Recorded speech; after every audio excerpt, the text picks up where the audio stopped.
Olá, oitavano. Vamos falar aqui de assunto bem sério, hein? O darwinismo, o racismo e as formas de resistência, principalmente pelos grupos indígenas. Então, nós estamos aqui no mês, né, da consciência negra. A gente já falou que a igualdade racial, ela deve ser respeitada. Nós temos que agir, seres humanos, com tolerância uns com os outros e de acordo com a questão científica, nós iremos trabalhar a teoria de Charles Darwin, né, a evolução da espécie. Falaremos também ainda sobre a questão da superioridade racial que foi idealizada e propagada numa visão eurocêntrica na época do imperialismo, que nós acabamos de estudar nesta unidade. E falaremos aí na questão da xenofobia, da aversão a outras raças, que é algo que não deveríamos ter ainda nessa sociedade em pleno século XXI, e a questão da resistência, não só pelos pretos, pelos negros, pelos afrodescendentes, como também pelos nativos e indígenas, tá certo? Então vamos começar nosso conteúdo. Aqui estão os conteúdos e a habilidade a ser trabalhada, que são as teorias raciológicas, o discurso civilizatório europeu, que é a negação do outro, através de que? Do seu neocolonialismo, do seu imperialismo, e também a resistência dos povos autóctones, os povos nativos, né? Independentes apenas no Brasil, como também de povos aborígenes na Oceania, por exemplo, né? Então é uma questão que não é só o indígena brasileiro aqui, apesar que a gente vai focar nele, mas temos que lembrar também de todos os povos e tribos que preservam a sua cultura, a sua identidade, né? E deve ser respeitada.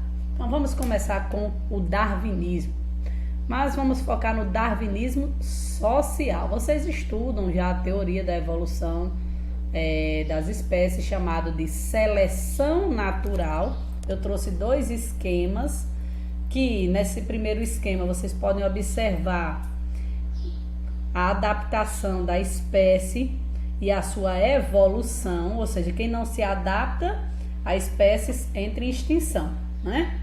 Ou seja, ela não sobreviverá, segundo a ideia de Charles Darwin.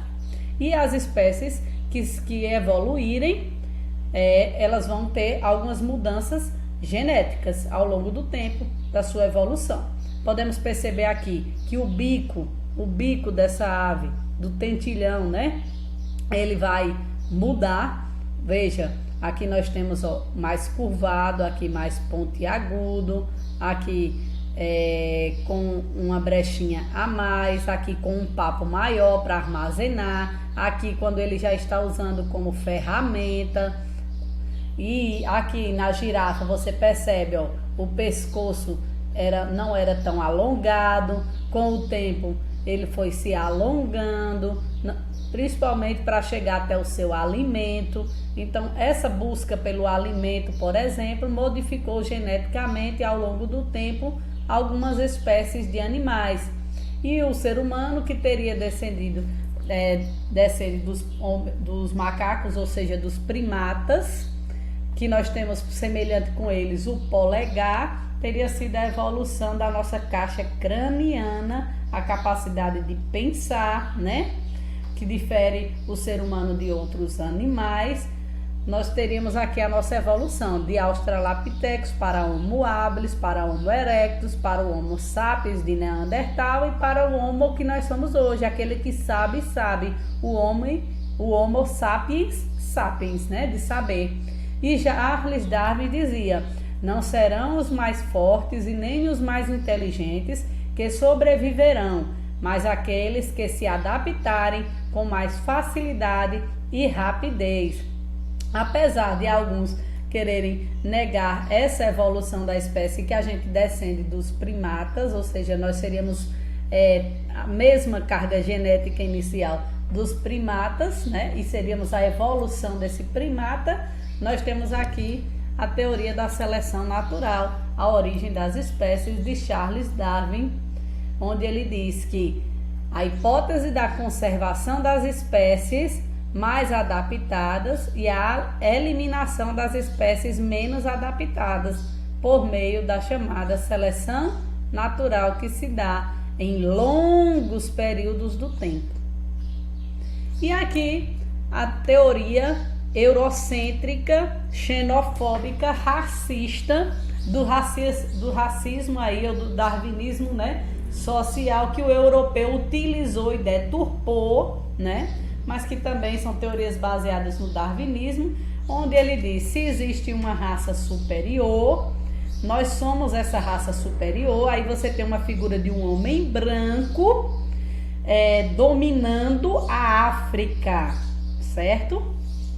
E depois a gente vai ver outra imagem bem semelhante a essa que vocês estudaram com o Big Stick, né? Só que também era uma teoria racista, uma teoria de superioridade, onde os americanos também utilizaram a América para os americanos, e nós estudamos nos vídeos anteriores. Só que nessa charge especial, nós temos aqui a imagem de Rhodes, né? Onde ele diz, nessa teoria, essa charge de Cecil Rhodes, representando seu ambicioso plano de construir uma linha férrea no Cairo, no Egito, né? Na cidade do Cairo. Então, sim, no Egito mesmo, cidade do Cairo, capital do Egito. Considerei a existência de Deus e decidi que há uma boa chance de que ele exista. Se ele realmente existir, deve estar trabalhando em um plano. Portanto, se devo servir a Deus, preciso descobrir o plano e fazer o melhor possível para ajudá-lo em sua execução. Para descobrir o plano, primeiramente, procurar a raça que Deus escolheu para ser um instrumento divino da futura evolução. Inquestionavelmente, é a raça branca. Devotarei o restante da minha vida ao propósito de Deus e a ajudá-lo a tornar o mundo inglês. Ou seja, teoria racista, xenofóbica, certo? Dentro da ideia do racismo científico, que existe uma raça superior e que ele está dizendo que é, na visão eurocêntrica, a raça branca superior aos africanos, aos de origem árabe ou negros, certo? Que foi assim representado na charge e que foi colocado em prática no imperialismo eurocêntrico. Nós temos agora imagens de propagandas para analisar o racismo. Essa daqui é uma propaganda antiga e depois nós vamos ver uma propaganda dos dias de hoje para perceber que o racismo ele está presente ainda nos dias de hoje e já deveria ter sido extinto, né? Acabado. Porque não tem lógica alguém se julgar melhor que o outro pela cor da pele. Então, nossa propaganda é uma marca de alvejantes nos Estados Unidos. Ela utiliza, né, aí um homem lavando outro homem de cor preta, certo? E dizendo que o seu alvejante vai deixá-lo branco, ou seja, uma propaganda racista e preconceituosa. Então aqui você vê a marca de alvejantes Clorinol em 1890, já com propagandas racistas. Mas você pensa que isso é da época do século XIX? Olhe no século XX essa propaganda da Dove, onde eles colocaram primeiramente uma mulher negra e ela vai utilizar, né, o seu produto, e depois de usar o produto aparece uma mulher branca, ou seja, uma propaganda racista. Depois tentaram, né, se corrigir, pedir desculpas na mídia, mas continuou existindo. Essa daqui já entra na questão também, além do racismo, a gente vê a atriz se fantasiando de indígena. E uma indígena indignada, ela diz que índio não é fantasia. Índio não é fantasia, índio é realidade.